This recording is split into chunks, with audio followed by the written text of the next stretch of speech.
Hey y'all. So, wanted to kind of start a series here where I kind of look every day or two at magic cards that I find interesting or have gone up in price suddenly, and I think it would just be kind of fun for me to do since I constantly look at magic cards, it feels like. Um, so, on this site here, it's called MTG Stocks if you're not aware. Basically, they give you like what prices have suddenly spiked up in price, or if you want to even look at things that have lowered in price here. Um, and so this is the day after they announced um, the Pioneer format. Yeah, Pioneer format.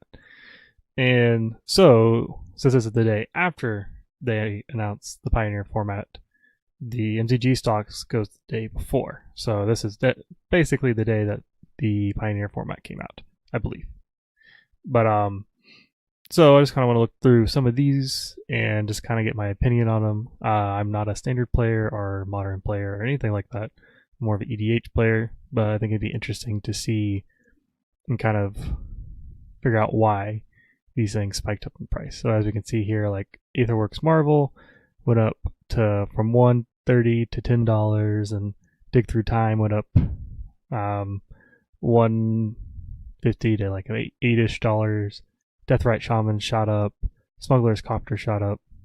A lot of things have shot up for sure, and a lot of these things I haven't really played with because the first time I kind of quit Magic was somewhere around World Wake, which I think is like 2011 or 12. And I kind of started picking it back up when Unstable came out. So basically, I'm completely unfamiliar with the Pioneer format because I wasn't really around those times. But I think it'd be interesting, regardless, to kind of go through this stuff. So the first one here, the biggest spike currently, is the Aetherworks Marvel. I should put a note on this that a lot of these spiked prices, this doesn't mean that everything is selling for $10 right now. Everything could be either keep going up, or everything could have just got to a point where nobody's buying it again, and maybe tomorrow all of these will kind of like go back down in price. The other thing is that there's some variance on this. So like these may be like, you may say $10, but it may be really more like 8. Just kind of depends. And the other thing is that you shouldn't, in my opinion, buy into this because it's already way too late. But these are people speculating into this format, and a lot of these things are speculations. Where if it's at this point where you see it spiking up this much, I mean, it may go up more, but I really don't think you should pursue that card anymore at that point. Could be wrong, but that's just my opinion. Anyways, Aetherwork Marvel. This is from, I think, Aether Revolt. That probably makes sense for the Aetherworks. 4 mana legendary artifact. Whenever a permanent you control is put into a graveyard, you gain 1 energy. The energy system is basically it's like a permanent mana that you can use whenever you have something that says pay energy. So it says, look at the top 6 cards of your library. Tap, pay 6 energy, look at the top 6 cards of your library. You may cast a card from among them without paying its mana cost. Put the rest on the bottom of your library in a random order. So, I mean, I'm assuming that this was, like, for me in the Pioneer format, I don't see why this is, like, a really good card or something. Because I feel like, 4 mana is kind of slow. I mean, with the artifact, you can get out much faster, true. But the other thing is having a permanent you control be putting in the graveyard, getting the energy doesn't seem like amazing. There's probably ways to kind of manipulate that. And of course, there are other cards that generate energy. But I mean, its effect is very powerful considering the fact that you don't have to pay any other mana, and you're basically just putting a potentially really big card from your deck into play. And with I guess blue, you can manipulate the top of your deck and do some cool stuff like that. Now, I will say that since I did not play during these times, I do not know what the standard format is, because a lot of people are basically kind of saying that a lot of these cards that have spiked up, they were very degenerate standard decks, and that's why these cards are spiking up. But it's an interesting card nonetheless. I think it'd be like a really cool kind of commander card, but you have to really work around the energy. So let's go ahead and go to the next one here. Dig Through Time. This was in Constant Tarkir, and it was reprinted here in Ultimate Masters.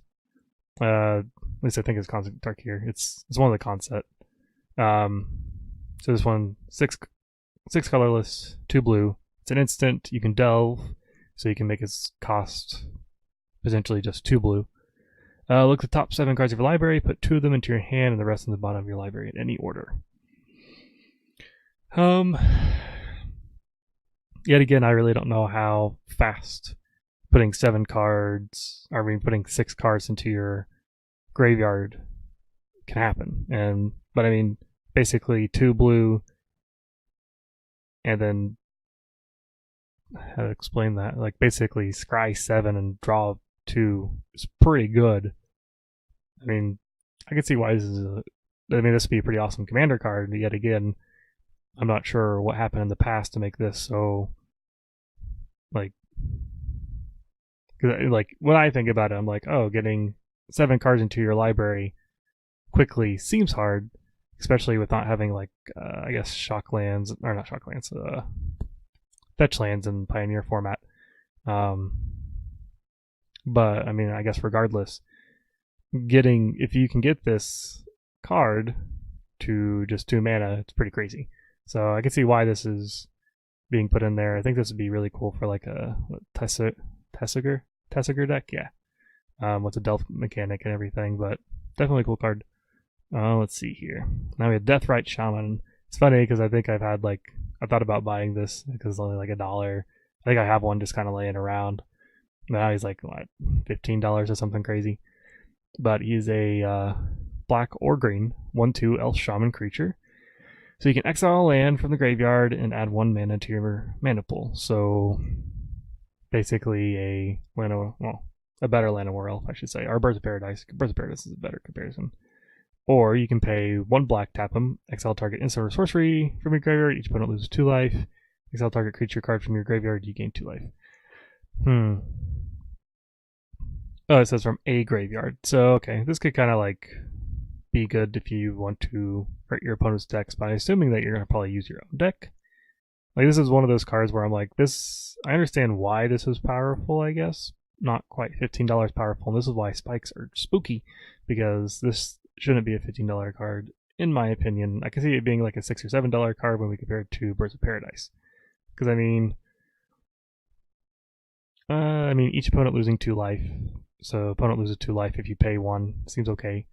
Adding 1 mana of any color to your mana pool is pretty nice too. It lets you open up to like 3 and 4 color decks pretty easily. Gaining 2 life. It's just very versatile. I guess that's the other thing is that to think about. It's a very versatile card, so that's kind of nice. For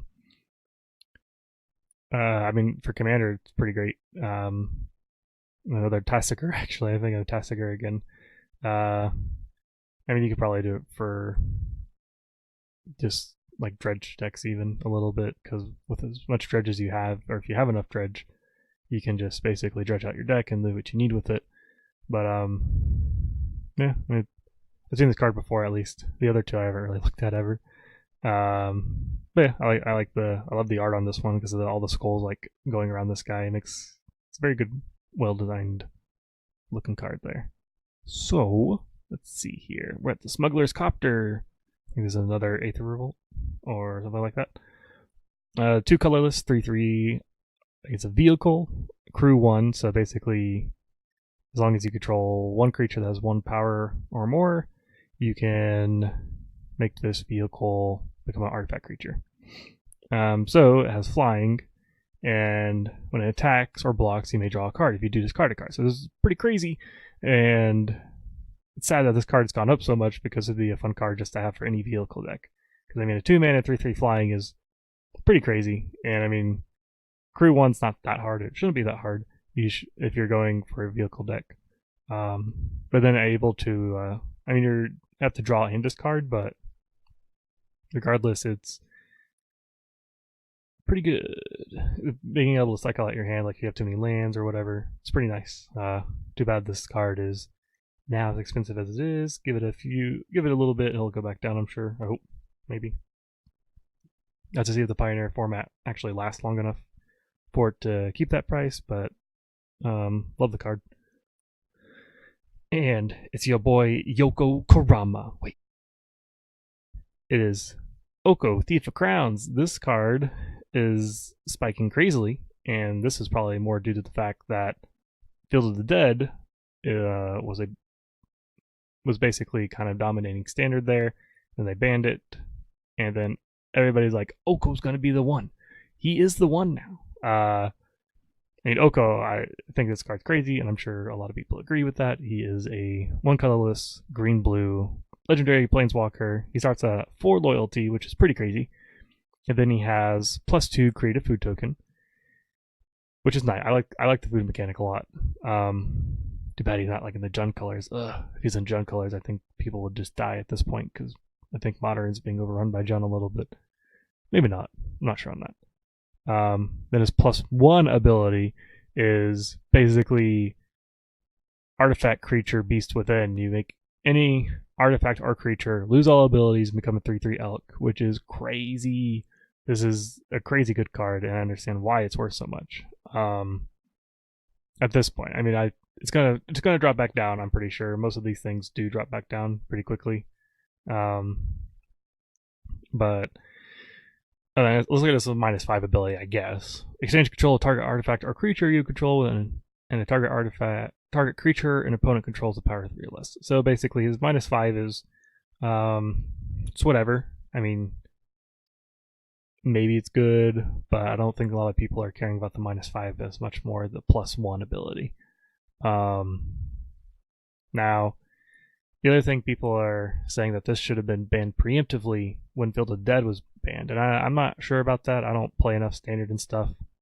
I understand why this card is scary, but I've heard people say like Land of the Dead is very hard to deal with because there's not efficient land removal, and that's the problem, is that there just wasn't efficient land removal.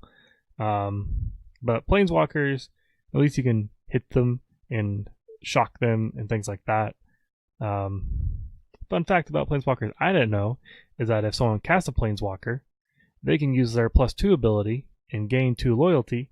Like on this guy, you can gain 2 loyalty before you can shock them. So if you are like, oh, Oko has 4 health, I'm going to use this spell and do 4 damage to him.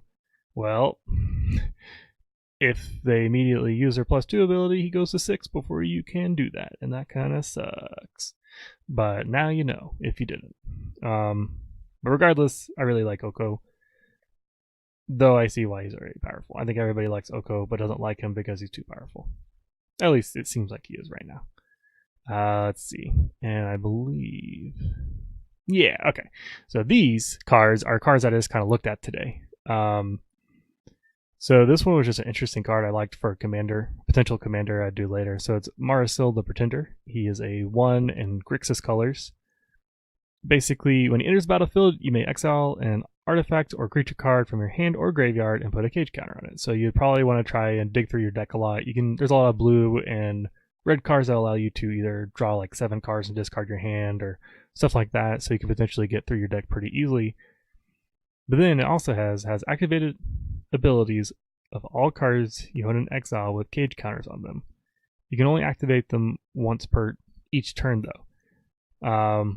I haven't looked through a lot of cards here, but I think there'd be a lot of cool broken stuff that you could do with this, or at least be fun. Maybe not broken, but at least fun. One thing I did find out is that if you have an equipment, you can exile the equipment, you can technically cast the equip cost, but since it's a creature, basically nothing happens. You can't actually equip a creature to another creature. Is an interesting idea, but sadly does not work. But yeah, it seems like a really cool card, and I want to mess with it more later down the road.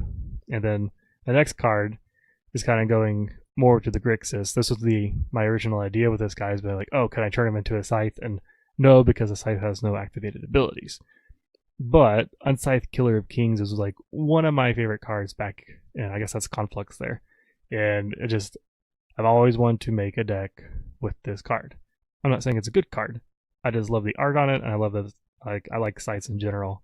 I'm probably going to make a deck with Grixis and Scythes sometime soon. I think they'll be fun. But anyways, equipped creature gets +3/+3 and has first strike. Whenever a creature dealt damage by a equipped creature is put into the graveyard, you can exile it, and then you put a 2/2 black zombie creature token into play, equipped to. Like I said, it's nothing amazing, but there's some potential commanders that could work really well with this card, and I think it'd be fun to mess around with. And then kind of the last part I want to do on each of these little videos is have a random card. Either I've seen it before or not. I think it'd just be kind of fun to see what we get. So let's go ahead and do a random card. Claymore Shaman. Exciting. Ravnica of Allegiance. What's the odds of that? Probably like 1 in, I don't know, 20,000 at this point. But anyways, he has Riot. You can either gain haste or a +1/+1 counter. When he attacks, target creature an opponent controls can't block this turn. It's a 1/1 for 3. Ooh. Ugh. Well, it's a goblin. That's about all I can say about that. The artwork's kind of weird too. Like, I don't know. It's like little goblin, big noise. Noise. I thought I said nose. Like, what? No noise. Okay. Sure. I mean, I guess if you're really desperate to get 1 damage in, man, 3 mana 2/2, making someone not be able to block, that could really hurt. Depending what deck you're playing against, could hurt that deck, I guess. Especially if they only have 1 creature, I guess. But not very good. Yeah, let's go. Let's try to get another one. There we go. Dreddy, Ingenious Iconoclast. He is a legendary planeswalker. He costs 1 and Rakdos. Starts with 3 loyalty, +1. Create a 1/1 colorless construct artifact token, creature token with Defender. Okay. You may sacrifice an artifact. If you do, destroy target artifact or creature. It's pretty nice. Okay, $10. I was looking at the 25 here. I was like, it's a little bit too much. But $9 isn't as bad. Let's see, and then his -6 ability. Choose target artifact card in your graveyard or artifact on the battlefield. Create 3 tokens that are copies of it. Ugh. This would be actually pretty awesome for the Scythe deck, because it's supposed to be an artifact deck. The only problem is that $9 is a little bit steep for me. Just like, because I usually try to keep it at like $5 or under for a card. But definitely a cool card. This would be great for any kind of, like, I guess, Grixis artifact deck. Yeah, this is a really cool card. I mean, this is just weird that I was thinking about doing an artifact Grixis deck and then able to get this random card. Cool. Nice. Alright. Hopefully I'll be able to do this tomorrow or the next day and kind of look at some new cards from, well, not new cards, but look at any price changes, and that'll be kind of interesting to see how many cards keep going up or how many cards will crash down, and etc., etc. But I hope you enjoyed watching this. Have a good one.